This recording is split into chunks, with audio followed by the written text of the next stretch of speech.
The sky burned the day they came.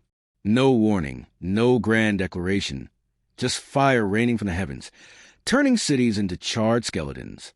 Elena Vasquez was halfway through her shift at the Santiago Observatory when the first blotted out the stars. She thought it was a meteor at first, then the second hit, and the third. By the time the news feeds lit up with panic broadcasts, asterisk objects descending over Berlin, Shanghai, Didazi, asterisk, she was already sprinting to the emergency bunker, her throat raw from screaming at her colleagues to run. Across the world, Admiral Rafe Cohen stood on the deck of the USS Sentinel, gripping the rail as the horizon erupted in silent, distant flashes. The Pacific Fleet had been scrambled on vague orders about unidentified aerial phenomena. But this was war.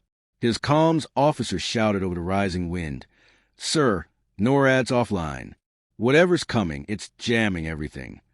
Rafe's fingers tightened around his sidearm. He'd spent 30 years preparing for battles, but not like this. Not against something that could turn a nuclear silo into slag before the launch codes finished transmitting. In a Lagos slum, 15-year-old hacker Tun Okafor crouched under a flickering street lamp, his tablet alive with garbled signals. The networks were collapsing, but he'd tapped into a back channel, military fragments, whispers about non-terrestrial hostiles. His breath hitched. They'd all laughed at his conspiracy theories about government cover-ups. Now the proof was streaking across the sky, and the only thing louder than the distant explosions was the pounding of his heart. The invaders didn't bother with speeches. Their ships, sleek, obsidian things that defied physics, hover over every major capital, and then the voices began. Not through radios, not through screens. Inside people's heads. A cold, resonant hum that dissolved language barriers. Asterisk, lay down your arms. You'll be assimilated or erased. Asterisk, Elena clutched her temples in the bunker, blood trickling from her nose. Rafe's crew collapsed to their knees, retching. Tund alone remained upright. His eardrums ruptured from years of drumbeats at illegal raves, the one time his recklessness saved him. By dawn, the world's leaders were dead or missing. Parliaments dissolved. Armies fractured. The few remaining officials huddled in bunkers, arguing over surrender terms, while the streets ran red with those who'd rather die fighting. Elena emerged at sunset to find Santiago a graveyard. The invaders had left the slums untouched. Why waste bullets on the starving? But the universities, the labs, the power grids? Ash! They're culling the smartest first. She realized. Her hands shook. She'd spent her life studying the cosmos. Now it had answered her with a knife at her throat. Rafe's ship was one of the last still afloat. The aliens ignored conventional attacks. Missiles detonated harmlessly against their shields. But as he watched the carrier split apart like rotten fruit, he noticed something. The enemy ships hesitated near the poles. A glitch in their systems? A weakness? He grabbed his radio. All remaining units, fall back to Arctic coordinates. Now! Tun found the first crack in their armor. Buried in the static, a repeating sequence, coordinates, timestamps. A countdown. He didn't know what it meant, but he knew who might. He stole a motorcycle, weaving through Lagos's burning outskirts toward the one place the invaders hadn't touched, the abandoned UN building. If the world's secrets were left anywhere, they'd be there. Elena didn't plan to survive. She rigged the observatory satellite array to blast a feedback loop at the nearest ship, let them choke on their own signal. But as she input the final command, her screen flickered, an incoming message from an unknown source. A teenager's voice, crackling with desperation. Asterisk, they're not invincible. Meet me here. Asterisk coordinates flashed. She hesitated. Then she yanked the wires free. The section ends with Rafe's surviving ships converging in the Arctic dark. Tun's fingers flying over a stolen terminal, and Elena's jeep speeding north. The invaders' drones shadowing her like vultures. The last line. Asterisk, they'd expected humanity to kneel. No one had asked if we'd bite. Asterisk. The Arctic air cut like a blade as Elena's stolen jeep skidded across the frozen wasteland. Her breath fogged the cracked windshield, her fingers numb where they gripped the wheel. Behind her, the drone's sleek, Silent hunters no larger than ravens, dipped and weaved through the howling wind, their sensors locked onto her heat signature. She ditched her comms, her coat, even her boots in a desperate bid to throw them off, but they adapted too fast, like they were learning her. A burst of static screech from the Jeep's fried radio, then a voice, human this time. Unidentified vehicle, you are entering restricted waters. Turn back or be fired upon. Elena laughed, a raw, broken sound. After everything, she was going to be shot by her own side. She grabbed the mic. This is Dr. Elena Vasquez, formerly of the Santiago Observatory. If you're still human, for God's sake, don't miss. Silence. Then, Asterisk proceed to grid Alpha 7. And step on it, Doctor. Asterisk. The ice gave way to a jagged coastline, where the blackened hulls of warships jutted from the water like tombstones. Among them, the USS Sentinel loomed, its deck scarred but its guns still trained skyward. Elena barely had time to kill the engine before armed sailors yanked her out, shoving her toward a makeshift command center below decks. The air reeked of sweat and burnt wiring. Admiral Rafe Cohen stood over a flickering holomap, his uniform streaked with soot. He didn't look up as she entered. You're the astronomer. His voice was gravel. Tell me you got more than a death wish. Elena wiped blood from her split lip. I've got coordinates. And a theory. She tapped the holomap, pulling up a simulation of the invader's path. They avoid the poles. Not for long, just microseconds when they shift trajectories, like their systems glitch here. Rafe's jaw tightened. Magnetic interference? Or something worse? A new voice, laced with a Lagos accent. Tun Okafor slouched in the corner, his fingers dancing over a jury-rigged tablet. Up close, he was younger than Elena had guessed. Maybe 16, all knobby knees and defiant glare. Their tech runs on quantum entanglement. Beautiful, really, but entangled particles decay faster near polar fluctuations.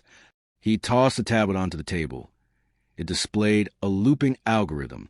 This is their Achilles heel, and I can hack it. Rafe's gaze flicked between them.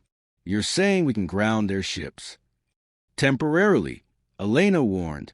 Minutes, maybe, long enough to shove a nuke down their throats. Rafe finished. He turned to a haggard lieutenant. Get the redoubt on the line. Tell them to prep the warheads.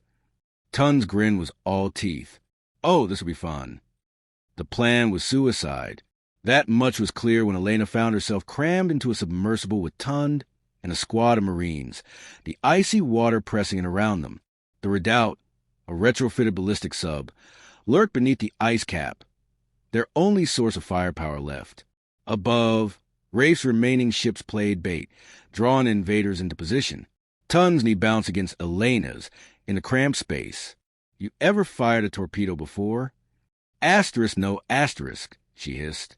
Good. Me neither. He tapped his tablet, where a stolen alien frequency pulsed. But I know how to unlock one. The submersible shuddered as they docked. The Redoubt's crew greeted them with hollow eyes. Most hadn't slept in days. The captain, a gaunt woman with a cybernetic eye, didn't bother with pleasantries. Warheads are armed. You've got one shot before they blast us to hell. Elena's hand shook as she synced Tun's algorithm to the targeting system. The invader ships swarmed above, their shadows staining the ice. Ready? Tun cracked his knuckles. Let's give them a bad day. The redoubt fired. For 3 heartbeats, nothing happened. Then the sky screamed. The nearest alien ship convulsed, its shields flickering out like a dying bulb. Tun hooped as a nuke connected, the explosion painting the Arctic dawn in hellish orange.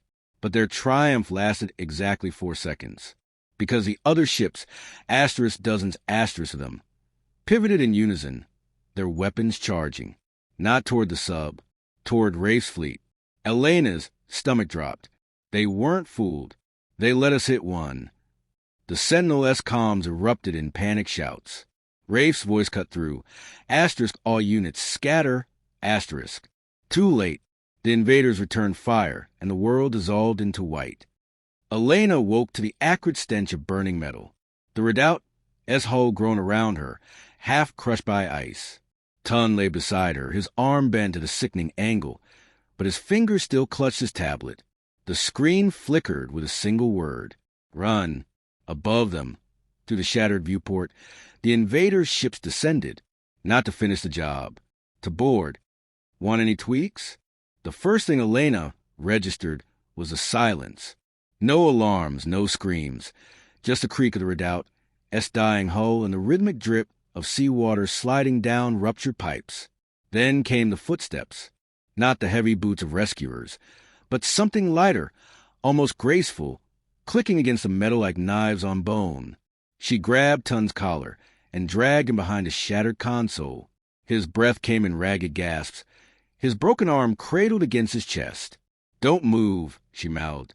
The invaders stepped into view. Up close, they were nothing like the faceless drones or sleek ships. Tall, skeletal, their obsidian carapaces shimmering with unnatural iridescence, they moved with eerie precision. No wasted motion, no hesitation. One tilted its head, sensor clusters pulsing where eyes should have been. Elena's blood turned to ice.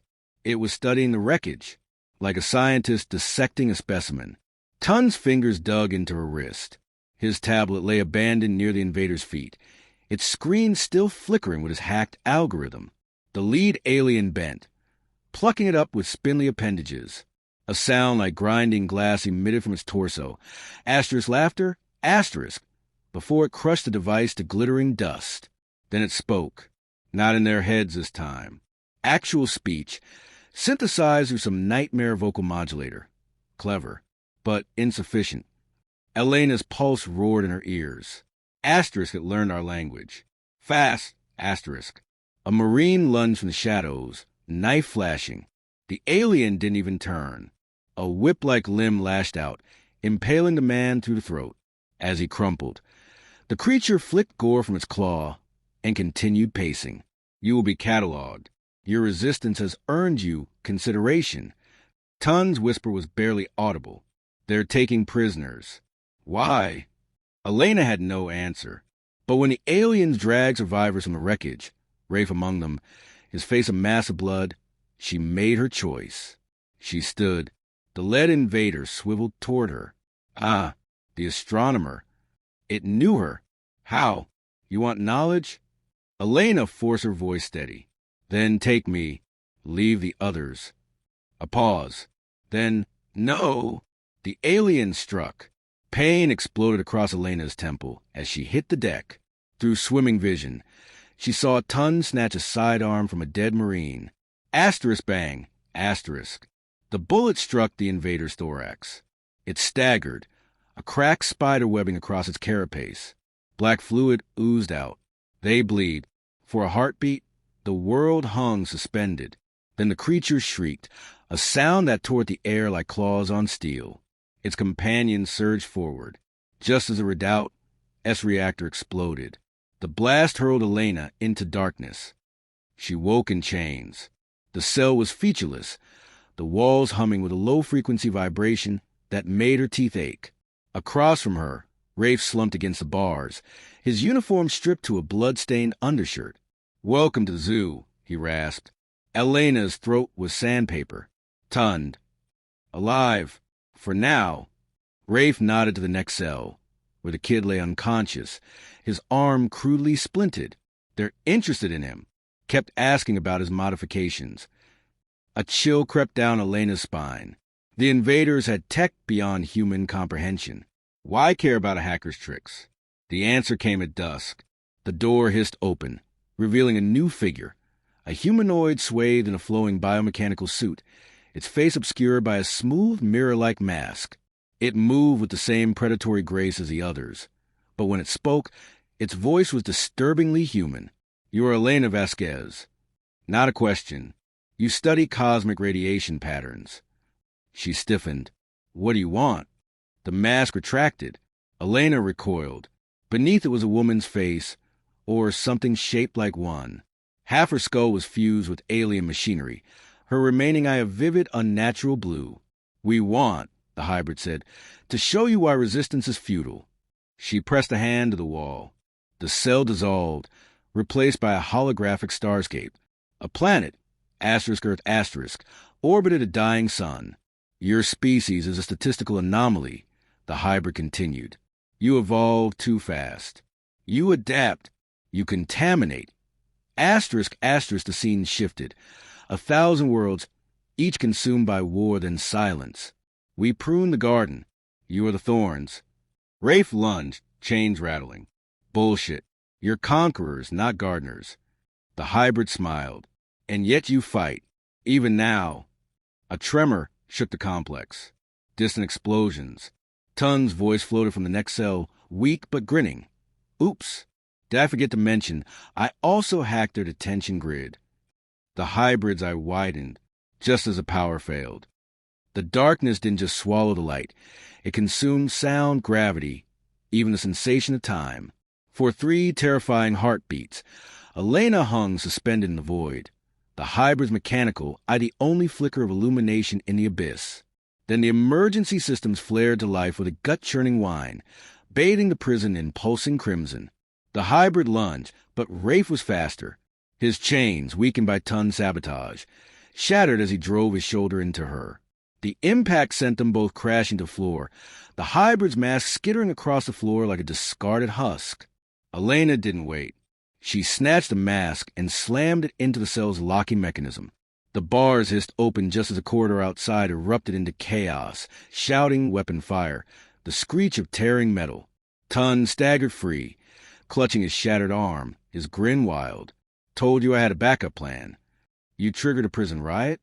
Rafe barked, wrenching a stun baton from a fallen guard's belt. Better. Tun coughed, blood flecking his lips.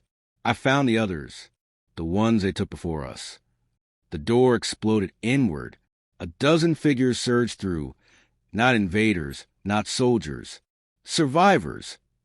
Men and women with hollow cheeks and fever-bright eyes, their bodies scarred with the marks of experiments.